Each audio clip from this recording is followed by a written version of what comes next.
গতকাল জাকের আলী অনেককে নিয়ে আলোচনা করেছি, সেই আলোচনা থাকছে এবং তাকে ব্যাক করার পেছনে জাতীয় দলের এক লোকাল কোচ যে কদর্য ভূমিকা রাখছে, যে সিন্ডিকেটবাজি করছে।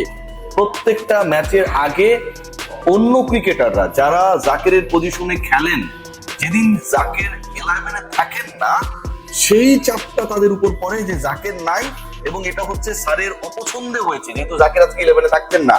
তো আমি যদি একটু খারাপ করি আমার কল্লাটা যাবে।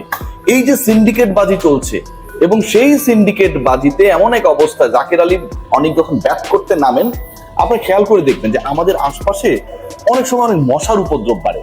আমরা করি কি, মশা তাড়ানোর জন্য র্যাকেট ইউজ করি, প্যাড ইউজ করি, এদিকে মারি সেদিকে মারি, দুই একটা ধামধুম করে মরে আর কিছু মশা পালিয়ে যায়, রাইট?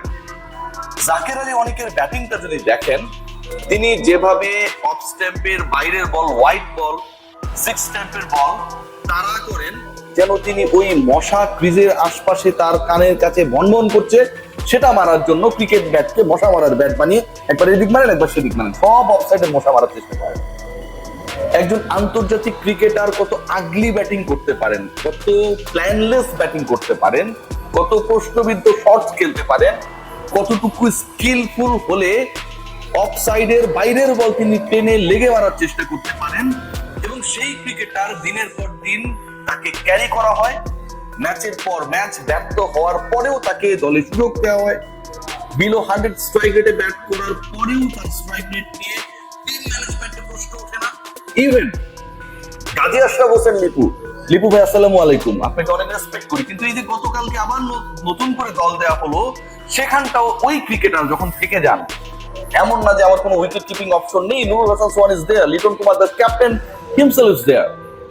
যখন জাকের আলী অনেককে না রেখে দল ঘোষণা করতে পারেন আমাদের লিপু ভাইরা, ঠিক তখন এই সিন্ডিকেট বাজিটা প্রকাশ্য হয়ে যায়। বুলবুল ভাই, এই ব্যাপারগুলো আপনারা দেখছেন না। এন্ড অফ দ্য ডে আপনি যতই মিষ্টি কথা বলেন, যতই সুন্দর কথা বলেন, যতই বিভিন্ন টার্মিনোলজি ইউজ করেন না কেন, টি-20 cricket, test cricket, run out, hit wicket, এই সুন্দর সুন্দর কথাগুলো বলে আপনি যতই আমাদেরকে ইমপ্রেস করুন না কেন, আপনি যতই কোয়ালিফাইড হন না কেন, এন্ড অফ দ্য ডে দল যদি রেজাল্ট না করে, এবং সোশ্যাল মিডিয়ায় গিয়ে দেখুন যে এই দল যে রেজাল্ট করছে না, এটার পেছনে এই দলকে যারা পরিচর্যা করার দায়িত্বে, তারা এই দলটাকে পানিশমেন্ট করছে, ক্রিকেটারদের পানিশ করছে, সিন্ডিকেট বাজি করছে, তারা দায়ী। আমার কথা ভুলে যান, আপনি সোশ্যাল প্ল্যাটফর্মে গিয়ে দেখুন না, উত্তরটা পেয়ে যাবেন। খেয়াল করে দেখুন যে বাংলাদেশ জাতীয় দলে এই সালাউদ্দিন যেভাবে ড্যামেজ করেছে, ওয়ানডেতে বাংলাদেশ খেয়াল করে দেখেন যে 100 করতে পারে না। এই বাংলাদেশ আমরা কবে দেখেছিলাম? এরকম হতদরিদ্র ব্যাটিং আমরা কবে দেখেছিলাম?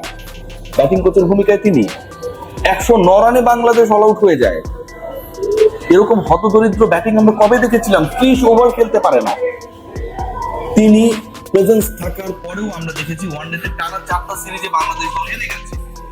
এই যে সিনারিও গুলো ঘটেছে, এই যে ঘটনাগুলো ঘটেছে, একটার পর একটা ঘটনা ঘটেছে, এবং তারপরেও তিনি শপথে বহাল রয়েছেন। তাকে সরানোর ব্যাপারে, তার এগেইনস্টে কোনো অ্যাকশন নেওয়ার ব্যাপারে কারো কোনো ধরনের উদ্যোগ নেই। এসবের উত্তর কে দেবে? মোহাম্মদ সালাউদ্দিন যেন এখন একটা হিটলারে পরিণত হয়েছেন। যতক্ষণ না পর্যন্ত অ্যাটম বোমা মেরে তাকে গ্রেফতার করা হবে এবং তিনি তার ডিসিশন নেবেন। হিটলার তো সুইসাইড করেছিলেন, তার আগ পর্যন্ত তাকে কেউ সরাতে পারবে না। জার্মানির চ্যান্সেলর হিটলার যেন এই মুহূর্তে বাংলাদেশের দায়িত্বে, সিনিয়র অ্যাসিস্ট্যান্ট কোচের দায়িত্বে চলে এসেছেন। একটা দল এভাবে ফেইল করার পরে, একটা দল এভাবে ব্যর্থ হবার পরে, একটা দলের ক্রিকেটাররা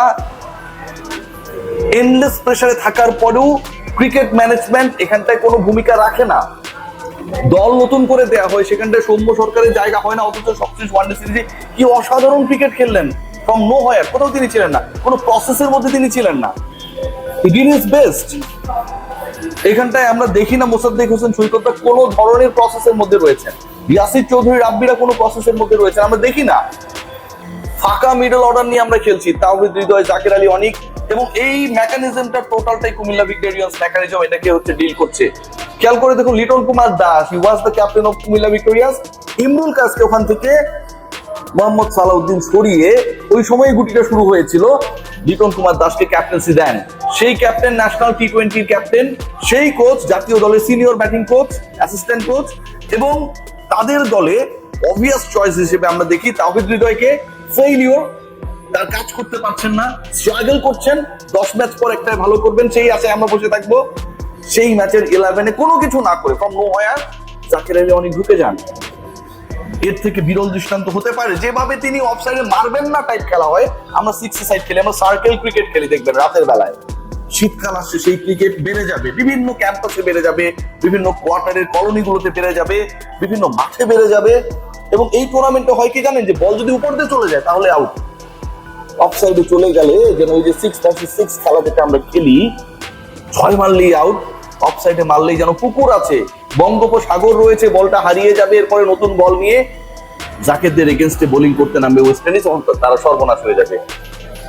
জাতীয় দলে আমার প্রপার কোনো ওপেনিং ব্যাটার আমরা সেট করতে গিয়ে সৌম্য সরকারকে যখন পাই, ঠিক তখন তাকে আমরা সম্ভবত আপনি 6-7 ব্যবহার করতে পারবেন, আমরা এর আগে ব্যবহার করেছি না, সেখানটাও পরিকল্পনায় রাখি না, কারণ আমার জাকেরকে রাখতে হবে। শামীম হোসেন পাটোয়ারি, জাকের আলী অনেক, নুরুল হাসান সোহান, 3 জন স্লোগার আমার কেন প্রয়োজন? সোহান থাকার পরেও দেখবেন লিটন কুমার দাস বাংলাদেশের বেস্ট কিপার থাকার পরেও তিনিই কিপিং করবেন। এবং গতকালকে বাংলাদেশের বোলিং ইনিংসের ভেরি ফার্স্ট বলে তিনি ক্যাচ মিস করেছেন, স্লিপের ক্যাচ নিজেই পাকনামি করে ধরতে গেছেন। এই যে ঘটনাগুলো ঘটে, এই ঘটনাগুলো যে ঘটছে, এগুলোর কোনো দায়বদ্ধতা নেই, এগুলো নিয়ে কেউ কথা বলবে না। তানজিদ হাসান তামিম খুব সুন্দর কথা বলে গেছেন যে জাকের আলী অনেকের প্রতি ভরসা ছিল। তানজিদ তামিম যে কথাটা বলেন নাই, মনে মনে গালি দিয়েছেন যে আমি যে প্রেসারে পড়লাম, আমি যে আউট হইলাম, আমার আউট নিয়ে যে সমালোচনা হচ্ছে, এটার মূল কারণ তো আমার পার্টনার 94 স্ট্রাইক রেটে ব্যাট করছিল, আমার ওভাবে উল্টা পাল্টা না মারা ছাড়া হয়েছিল না। কেউ সেই কথা বলে না। শামীম হোসেন পাটোয়ারি ফেল করেছেন, আউট হয়েছেন, বল হিট করতে গিয়ে আউট হয়ে গেছেন, তাকে নিয়ে সমালোচনা হয়েছে, প্রকাশ্য গ্লোবাল মিডিয়ায় সেই সমালোচনা এসেছে।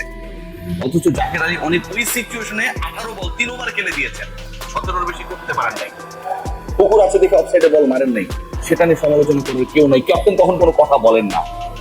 বাংলাদেশ দল যেভাবে চলছে, যে সিন্ডিকেটে চলছে, যে ব্ল্যাক ম্যাজিকে চলছে, এটা থেকে এটাকে বের করবে কে? পাইপলাইন নিয়ে কথা বলেন, ডিসেন্ট্রালাইজেশন নিয়ে কথা বলেন, ফ্যাসিলিটিস ইমপ্রুভমেন্ট নিয়ে কথা বলেন, কিন্তু জাতীয় দল যেটা এই মুহূর্তে খেলছে সেখানটায় প্রশ্নবিদ্ধ ক্রিকেটারদেরকে আপনারা যখন সুযোগ করে দেন, এটা নিয়ে যখন কেউ প্রশ্ন তোলে না, ক্রিকেট অপারেশনস এর ফেইলিওর নিয়ে যখন কোনো ডিসকাশন হয় না, ঠিক তখন আমিনুল ইসলাম বুলবুলের সকল সুন্দর কথাগুলো অসুন্দর হয়ে যায়। বাংলাদেশে জাকের আলী অনেক যেভাবে কুৎসিত ব্যাটিং করেন, ওরকমই লাগে সবকিছু। সবাই ভালো থাকবেন।